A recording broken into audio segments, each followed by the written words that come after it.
dengan Komisi 10 yang saya hormati, teman-teman Komisi 10 dan Bapak Menteri beserta jajaran.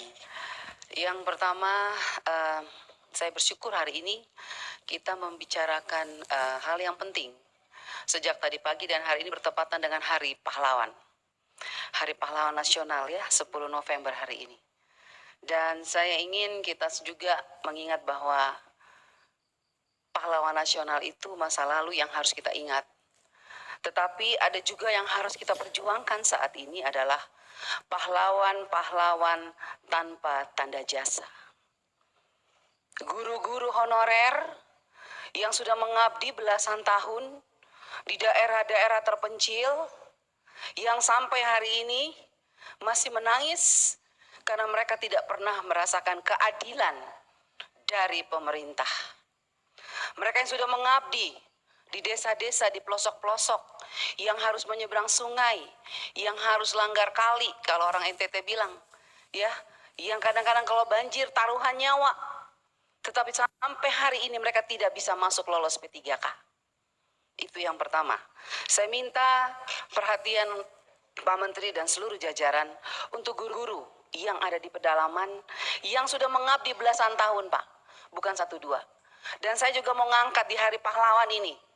Saya ingin mengingatkan bahwa pahlawan-pahlawan tanpa tanda jasa yang ada di pedalaman-pedalaman itu sampai hari ini menuntut keadilan sosial bagi seluruh rakyat Indonesia, sila kelima Pancasila. Kenapa tidak pernah diberikan kepada mereka? Bukti, ada guru-guru yang baru 1 tahun, 2 tahun mengajar, lolos P3K. Mereka yang sudah belasan tahun tidak pernah lolos. Dengan berbagai macam alasan. Oleh sebab itu saya minta Pak Menteri, mari kita coba ingat ini. Bagaimana justru mereka ini yang sudah belasan tahun ini, yang tidak pernah diperhitungkan oleh negara ini, justru mereka itu yang harusnya mendapat prioritas untuk diangkat. Apapun alasannya, kalau menurut saya, mereka sudah tidak pantas lagi diukur dengan apapun karena terlalu mulia hati mereka, Pak. Mereka tidak pernah berhitung-hitung dengan gaji. Tapi ketika ada P3K yang ditawarkan oleh pemerintah 1 juta, kenapa sampai hari ini mereka tidak pernah lolos? Sangat menyedihkan, Pak Menteri. Yang kedua, seperti kami daerah 3T, bahkan semua daerah 3T, khususnya NTT. Kami ini kenyataannya tuh Pak, betul-betul kekurangan guru. Kurang guru kami. Tetapi kami kenapa dibatasi? Kenapa banyak sekali yang tidak lolos? Ada formasi dari kepala daerah, tapi yang datang, saya sudah kemarin reses ke beberapa kabupaten, kepala daerah mengatakan kami mintanya lain, formasinya lain, diberikan oleh pusat lain, Bu Anita. Contoh, di Timur Tengah Selatan, banyak sekali mayoritas kami Kristen, Pak. Formasinya guru Kristen, tapi yang dikasih guru agama Islam. Akhirnya guru itu tidak diberi jam pelajaran, 0 pelajaran, tidak dibayar. Tetapi dana daunya sudah dihitung masuk ke APBD.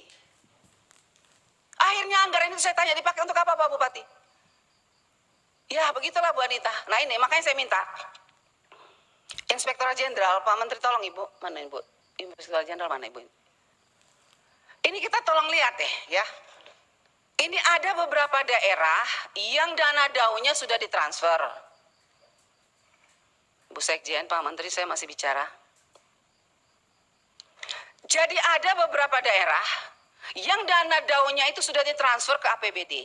Dan sudah jelas angkanya itu saya lihat untuk P3K. Tetapi tidak diangkat oleh Pemdanya. Formasinya ditutup sampai hari ini. Contoh, di Kabupaten Kupang, Nusa Tenggara Timur.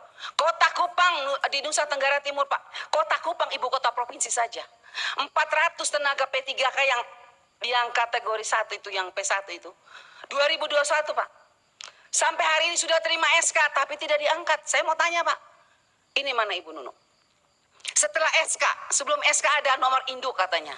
Setelah itu SK, harusnya kan mereka diangkat. Tapi sampai hari ini, Bu, mereka tidak diangkat. Dan saya lihat, saya ikutin terus perkembangannya. Kenapa tidak diangkat? Uangnya sudah ada. Bahkan sekarang 2023 ditambah lagi anggarannya. Saya bingung ini. Ini prinsip penganggaran P3K yang ditransfer dari Menteri Keuangan ke daerah tuh pakai prinsip yang mana ya? SK dulu, baru ditransfer uangnya, artinya kalau sudah ada SK berarti mereka harus diangkat. Tapi kok ini sudah ada SK, alasannya NIK. Padahal NIK itu dasar pembuatan SK. Ini pemerintah daerah bolak-balik ini. Saya minta, tolong nanti Ibu Inspektur Jenderal kita apabila perlu Pak Menteri dan Bu Nunu. Kalau tadi saya senang sekali Bu Nunu bilang ada kenaikan 42% setelah rakor. Coba Bu, sekarang kita saya ajak nih kementerian kita rakor di daerah. Ya, jadi jangan hanya kementerian rakor dengan para bupati, gubernur di daerah selesai. Guru-guru honorer tidak tahu di bawah. Saya mengajak Pak, mari Bapak Ibu yang ngurusin P3K, kita rakor di daerah. Dudukan kami anggota DPR RI dengan bupati dan gubernur dan panitia seleksi nasional. Kita pengen tahu sebetulnya persoalannya di mana. Orang anggarannya ada. Tapi kenapa pemerintah daerah tidak mau angkat? Alasannya apa? Dana DAU kurang. Setelah kita lihat DAU-nya nggak kurang, berlebihan malah. Nah ini persoalan. Jadi saya minta ini Bu, contoh ya Kota Kupang, Kabupaten Kupang. Kita segera turun kita lihat. Mereka tuh sangat gelisah saat ini karena apa? Lulusan-lulusan yang passing grade. 2001 nih kita bilang. Padahal sekarang kita sudah mau tentukan anggaran 2022. 2023, tapi 2001 belum selesai. Selesaikan dulu 2021. Lolos passing grade sangat banyak, tapi dicuekin oleh daerah. Pertanyaan saya kepada Pak Menteri, Anda sebagai Menteri Pendidikan yang punya guru, tenaga honorer yang kita tahu bahwa NTT itu sangat membutuhkan tenaga guru. Persoalannya Pak Menteri kok diam aja ya? Minta maaf Pak Menteri. Kalau menurut saya Anda hanya diam, Anda hanya sibuk urusan secara nasional. Lihat dong ke daerah. Ini banyak guru-guru yang lulus passing grade Pak menangis. Karena apalagi Bu, mereka dengar katanya tanggal 13 ini ditutup ya, Bu Nunu ya. Ditutup. Mereka bilang, Ibu kalau sudah ditutup maka nasib kami seperti apa? Kami harus tunggu tahun depan lagi. Kalau daftar tahun depan lagi turun dari P1 ke P2 lagi. Padahal mereka lulus sekarang nih. Nah jadi saya minta tolong Pak, kalau bisa untuk kita selesaikan masalah di daerah, saya minta untuk tanggal pendaftaran yang batas tanggal pendaftaran pendataan ini tanggal 13 saya minta diperpanjang. Kita selesaikan masalah, kita jangan lompat nggak jelas Pak. Saya minta diperpanjang, bila perlu Bu pimpinan, melalui pimpinan, saya minta Bu kita harus undang tuh Panselnas tuh. Duduk Bu kita bicara bagaimana sih mereka transfer uang. Kok enak sekali bupati, gubernur dan segala macam. Kalau kita undang susah sekali mereka, tapi itu uang negara. Uang pusat yang harus kita awasi untuk tenaga P3K yang kita perjuangkan di sini. Kita capek berteriak di sini, mereka menangis di sana. Siapa yang diuntungkan di sini? Harusnya yang diuntungkan adalah guru-guru honorer, bukan pemerintah daerah atau siapapun yang terlibat di dalamnya. Oleh sebab itu saya mohon Ibu pimpinan kita harus segera panggil tuh Panselnas, panggil tuh BNPAN RB, Menteri Keuangan. Apa dasarnya mereka transfer? Sekarang mau saya dengar Bu, sudah ini awal tahun ini ditransfer lagi untuk P3K, tapi diangkat-angkat enggak. Terus uang ini untuk siapa? Terus siapa yang mengawasi uang ini? Terus tangisan air mata P3K yang sudah lolos passing grade, siapa yang harus menghapus air mata mereka itu siapa? Kalau bukan kita sebagai wakil rakyat, kalau bukan Anda sebagai menteri, siapa? Hanya kita yang bisa. Jadi mari Bapak Menteri, saya minta kita bergandengan tangan, kita hadapi persoalan ini bersama. Kita turun ke daerah, kita tunjukkan sama P3K bahwa kita di pusat sudah berjuang. Siapa yang mempersulit mereka di daerah? Kalau memang bupati mengatakan dana DAU-nya kurang, suruh mereka buka. Berapa kebutuhan mereka setiap tahun? Ada tambahan atau tidak? Kalau ada tambahan ya itu untuk P3K. Apalagi sekarang P3K untuk 2023 dananya dikunci. Walaupun kuncinya terlambat. Karena 2021 itu tidak terkunci. Ini penting Bapak Ibu. Jadi sebetulnya yang kita ngomong dari tadi ini persoalan sudah ada Bu. Uangnya sudah ada di daerah. Cuman persoalannya kepala daerah tidak mau angkat. Alasannya dana DAU kurang. Coba hitung, saya sudah hitung. Kota Kupang ada kelebihan, Kabupaten Kupang ada kelebihan, tapi bupatinya tidak mau. Nah ini, jadi saya bilang kita harus sama-sama. Dan saya minta Pak Menteri menjadi fokus Pak Menteri untuk menyelesaikan ini. Supaya Bapak juga jangan terlalu beban bahwa memang kesalahan bukan hanya pada pusat. Di daerah juga ada, mari kita selesaikan bersama. Makanya saya usul rakor di daerah, ajak kami anggota DPR RI. Biar jelas, clear. Bila perlu dudukin itu DPR provinsi, DPRD kabupaten, supaya mereka tahu ini uang APBN yang berubah jadi APBD yang tidak bisa mereka pakai seenaknya, khusus untuk P3K. Yang saya dengar banyak permainan di daerah sekarang, itu dana P3K dimainkan oleh mereka. Makanya saya kadang-kadang saya bikin, kalau perlu kita pakai, minta KPK aja periksa kalau begini caranya. Sakit hati kita nih, kasihan guru-guru itu. Oke, lanjut. Itu untuk ini Pak ya, P3K. Mengenai ada Pak, ada juga terkait asesmen tadi Pak, daerah NTT Pak. Kami masih kurang jaringan, susah. Bagaimana asesmen dilakukan di UNBK? Banyak daerah sekolah-sekolah yang berteriak tidak memiliki komputer tapi dikirim laptop. Ada daerah yang akses internetnya lancar, laptopnya tidak ada. Saya ada bukti Pak. Laptopnya itu ditumpukin setinggi gunung tapi nggak dipakai. Karena nggak ada akses internetnya. Itu seperti apa itu? Coba ya seperti apa itu, seperti itu pertanggungjawabannya. Bu Anita, Dirjen di saya tambah Dasmen. 1 menit ya Bu ya, saya tambah 1 menit. Makasih Bu. Dirjen di Dasmen, NTT masih tinggi Pak buta hurufnya Pak. Saya kasih contoh di Sumba Barat, Kepulauan Sumba, Sumba Timur, Sumba Barat Daya, Sumba Tengah. Saya pergi tuh, saya kaget, sekdanya bilang Bu, angka buta huruf kita masih tinggi lah. Terus anggarannya gimana itu?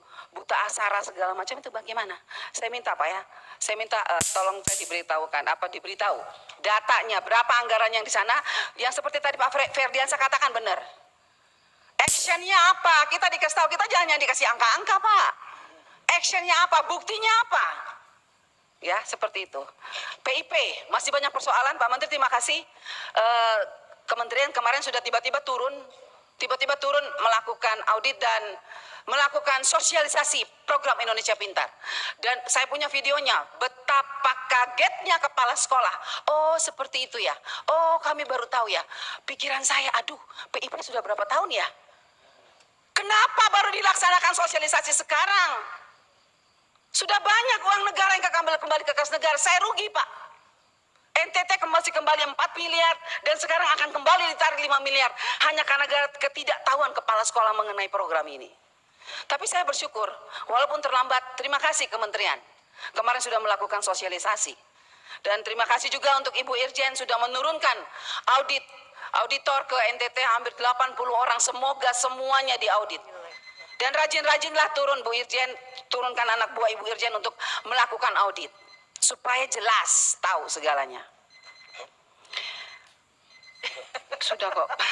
Terakhir Pak Pimpinan, tunjangan khusus Pak untuk daerah terpencil masih belum cair sampai saat ini. Tunjangan khusus daerah terpencil, tunjangan khusus daerah terbelakang, tunjangan khusus apa tuh namanya, dikatakan biasanya apa sih?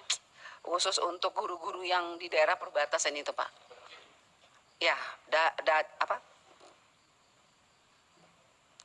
penghasilan terpencil itu ya, dacil itu. Dan terakhir Bu, saya berharap kita bisa panggil yang saya bilang tadi Bu, kita panggil Panselnas dan Menteri Keuangan Pan RB dan Pak Menteri dan Ibu Nunu. Saya undang kita segera rakor Bu. Saya usulkan rakor di Kota Kupang dulu, di kabupaten, terus kita terus ke sana supaya selesai masalahnya. Terima kasih pimpinan. Terima kasih Bu Anita. Menyusun kata, menulis puisi. Ya, ini saya kasih untuk Bu Anita. Digubah lagu, ditambahkan nada. Kebijakan Kemendikbudristek selalu diawasi demi kemajuan pendidikan Indonesia. Kita beri kesempatan kepada Bapak Mustafa Kamal dan terakhir nanti Kang Dede. Baru setelah itu kami beri kesempatan kepada Mas Menteri dan jajaran menanggapi. Yuk.